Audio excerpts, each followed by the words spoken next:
গ্রামের মোটামুটি সমস্ত মহিলারা এসে গেছেন।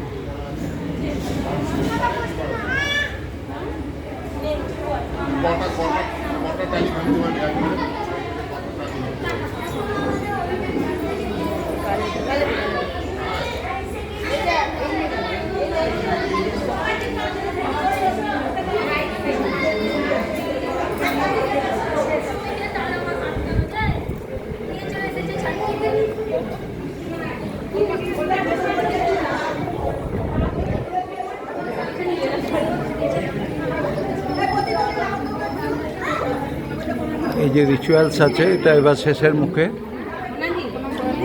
প্রায় 4টে বাজে। আমরাও খুব বেশি হয়তো আধা ঘন্টার মধ্যে ঠাকুর নিয়ে বেরোবো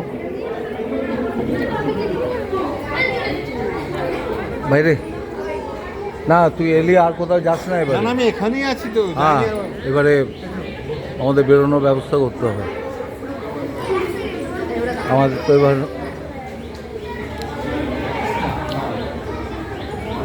সব থেকে দুঃখজনক হলো এই আকাশ সেই গম্ভীর মেঘাচ্ছন্নই থাকলো।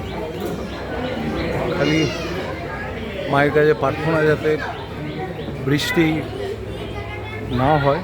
বৃষ্টি হলে সব থেকে বড় কথা গ্রামে প্রতিমা ঘোরাবো কী করে, আর যেটা ব্যাপার যে পুরো মেলাটা ম্যাসাকার হয়ে যাবে। যাই হোক, আশা করি যে এরকম কিছু হবে না কোনোভাবে। মেঘাচ্ছন্ন থাকলে যাতে বৃষ্টি না হয় এই আশাতেই আছি। আচ্ছা, এছাড়া আমাদের এই পুজোর সাথে ওই সাঁওতালদের একটা সাঁওতালরা আসে, ওরা আমাদের সম্মানার্থে এসে ওরা নিজেদের মতো করে নাচ গান করে। তো তাদেরও বৃষ্টি হলে তাদেরও প্রোগ্রাম জানি না ঠিক মতো কীভাবে কী হবে, দেখা যাক কতদূর কী হয়।